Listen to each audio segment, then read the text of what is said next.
Ikaw, talagang hindi ka mapakali, ano? Sinundo mo talaga si Clarissa doon? Hindi ko sinundo, may pinuntahan na ako na malapit doon. Eh, naisip ko daanan na rin.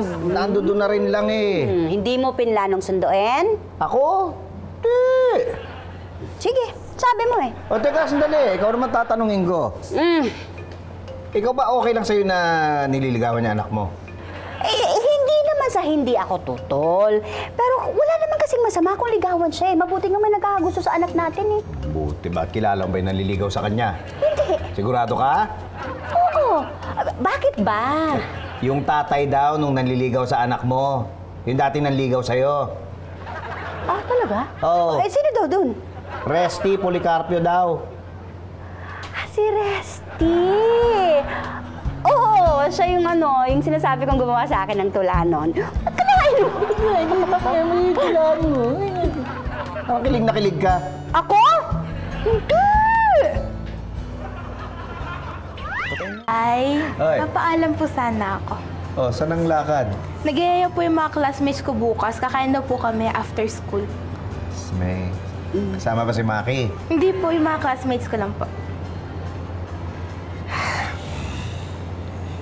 Anak, papo ka muna. Alam mo, pinalipas lang namin ni nanay mo yung ilang araw, ano? Pero pakiramdam ko, kailangan na talagang mag-usap eh. Tungkol saan po? Tungkol dyan kay Maki.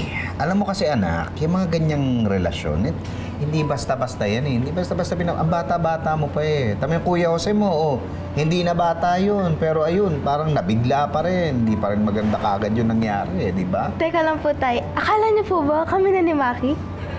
Bakit hindi ba? Eh, di ba kaya nga lang hindi kayo nagkita itong mga nakaraan dahil nagbakasyon sila ng magulang niya? Hindi po, Tay. Hindi kami ni Maki. Hindi ko nga po yung type eh. Ano? Hindi type. Eh, bakit naliligaw pa rin?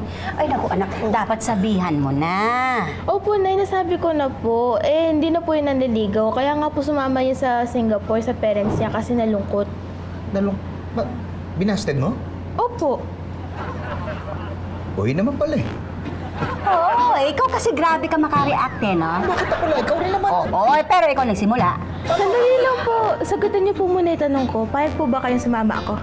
Eh, oo naman. Sige, mag-enjoy ka. Thank you, Tay. Thank you po, Nay. Ingat. Yung anak mo ha, panay enjoy ha, hindi man lang tumatawag ha. Ano ba? Ikaw nga nagsabi mag-enjoy siya, di ba? Oh, pero anong oras na oh? Di ba kakain lang daw sila, hindi makontak? Oo, baka lubat. Ikaw naman, maghintay-hintay pa tayo konti. Alam mo yung naalala ko? Baka sumama dun sa makina yun sa bahay nila eh. Tapos kinunsinti naman nung resting puwet na yun. Ikaw, alam mo, tama na yung pagbigay mo ng alias sa tao, ha? Kasalanan ko ba eh? Puwet ka mo eh. Di yun ang inaano ko. Yung anak mo dapat ang pinoproblema mo. Nay! O, ayan na. Oh, Ikaw, ba't naman ngayon ka lang? Nag-traffic po kami, tapos nalubat po ako. Nay, si ano po pala? Resty? Ito si Resty? Oo. Talagang ko alam kung itatawag ko dito. Ano? Resting peace. Resty! Resty. Ang relasyon daw. Anytime, anyone, anyhow. Halika manood at sumigaw. Anywhere